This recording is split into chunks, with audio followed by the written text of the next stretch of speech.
Hey guys, for this video we're going to check out this dash cam by Rockford. They were nice enough to send me this for free so I can make a video showing it to you. We're going to go through all the features and the accessories that you get, but I definitely want to get this thing out in the Jeep so you can see the video quality. We'll go for a little drive. You know, a lot of dash cams nowadays have more or less the same features. The biggest variable from one camera to the other will be the video quality. And then this has a couple other things that I really like. First off, we don't have an in-vehicle screen. This is going to connect to your phone so you can live view from your phone or get it all set up so you have it positioned right. But as you're driving down the road, you're not going to see, this will light up, but it's not going to show you a preview or show you what is being recorded. I really like that. To me, when I'm driving, a dash cam that shows the image is really distracting to me. Actually, I got vertigo, so it makes me not feel so well seeing that. So I can't have that. So I really prefer a style like this. Plus, once you have it set up and it's going, why do you're looking at the windshield? You don't need to see the screen. So another thing is this uses a USB-C, which is really good. That's the latest and greatest with stuff. When you see something using a micro USB or even a mini USB, you just know instantly it's an older design. So being the USB-C, we know it's a newer item. Now it's listed as being 4K on the box here. So that's really good. I'm excited to see how it looks. Most of the ones that I've played with are just regular HD. It is 5G for our Wi-Fi when we connect it to our phone to set up, live view, download videos from or anything. It is a touchscreen on the front there. It has the G sensor, so what that does is if you had a hard braking situation or an accident, unfortunately, it'll lock whatever video file is currently being recorded so it doesn't record over it, because it's assuming, hey, something important just happened that you may want, to revisit in the future. It does also have a parking monitor, but you have to get a hardwire kit to use the parking monitor feature, and that's not included. That's a separate thing. So the other thing is our plug-in with the 12 volt there. If we go this way and we don't get the hardwire kit to go with it, I really like when they have a USB port on the back. So we're using our 12 volt outlet, but we can still plug in something to the USB, charge our cell phone or whatever we have. And then nice long cord there. You got the little reset tool. It is a peel and stick, little 3M peel and stick for putting it on the windshield, but we get an extra if we need it. We also get this bag of clips. They are also peel and stick on the back side, and that's to help us run our wire if we need it. For most cars, you'll be able to tuck the wire up underneath the headliner, run it down the A-pillar, and then underneath your glove box and over to wherever your 12 volt outlet is, if you're headed towards the middle of the car, most likely. So this does have a microphone. You have the power button, which is basically the only button that I see on the entire thing. It comes with a 64 gigabyte micro SD card. You're going to need to format that the first time that you use this. Also, it can hold up to a 256 gigabyte if you want something larger. So I have this little jump box off to the side here so we can get this guy plugged in and go through the initial setup. The app that this uses is called Peztio. It's in the instructions. You'll be able to find it. But you're going to need that for the initial setup. I'm just going to get this guy plugged in here. You can see we lit up here, and it says welcome. Time and date by format SD card by pressing button or app. Well, let's just press that button. Formatting is completed. Well, that was easy. And we're already recording, so it looks like we got a red blinky light. A little circle is going to go around the thing to show us that we're recording. Shows we have the SD card plugged in. We have the microphone button. Let's just see when we tap what happens. So you see the touchscreen, we have a couple of different things we can swipe through.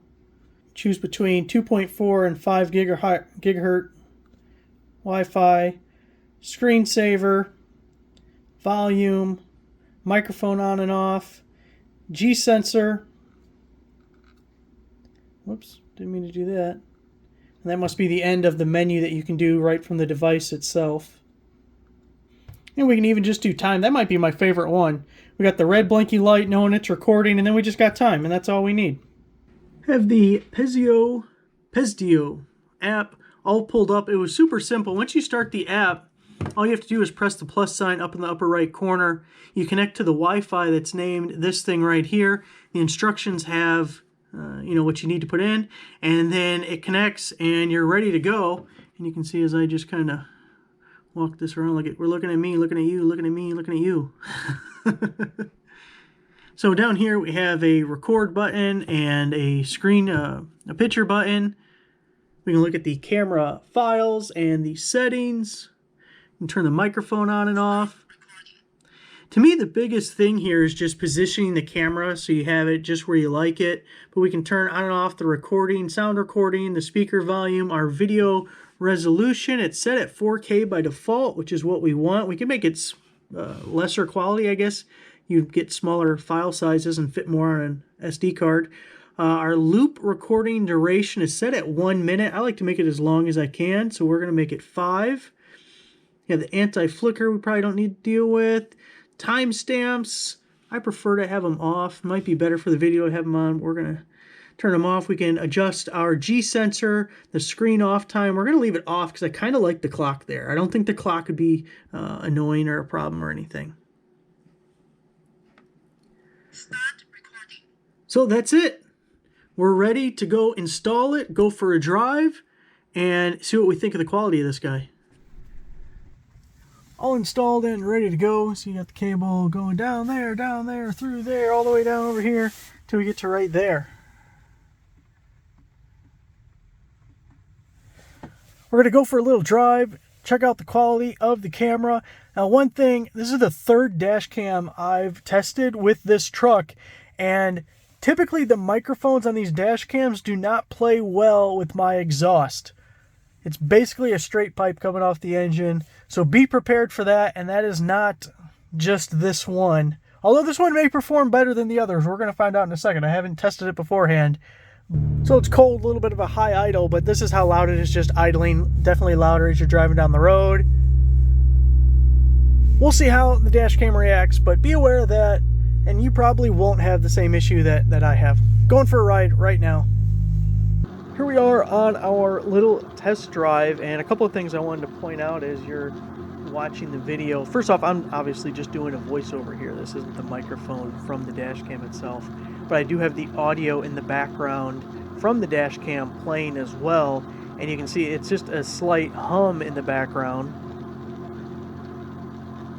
So this microphone on this dash cam is handling that sound from the exhaust much better than previous ones that I've tested, because they just sounded all crackly and it basically completely destroyed the audio. You weren't even able to listen to any of it at all, where this is it's just the hum of it. It's not bad at all. As you can see, it did start raining by the time I got out there, so that was mildly unfortunate. And I'm going to play, even after I get done talking here, I'm going to play some other clips just so you can see we got some at night and everything. It is a little bit tricky because there's rules on what can be posted, and I can't post anything personally identifiable even for other people, so like license plates can't be shown, signs of different varieties can't be, so it really restricts what I can show. But I still think this was a really good quality dash cam. The video looks a lot better than the one that I've been using. For what it's worth, I'm going to keep this one in my Jeep and not put the other one that I had previously been using back in, because I do like this one better, both audio and video-wise. And I also like not having that internal screen. Just having the clock there is preferable to me than having like the moving motion of what I'm doing as I'm driving. Now throughout, as I'm continuing to play clips, I do cut the audio because start playing music, because I'm not going to sit in silence for like an entire drive. It's not. So there's that. But we're going to get to some nighttime clips and a couple other things so you can get a better idea of what you're getting here. I'm going to let that run. Thanks for watching. I'll see you guys next time.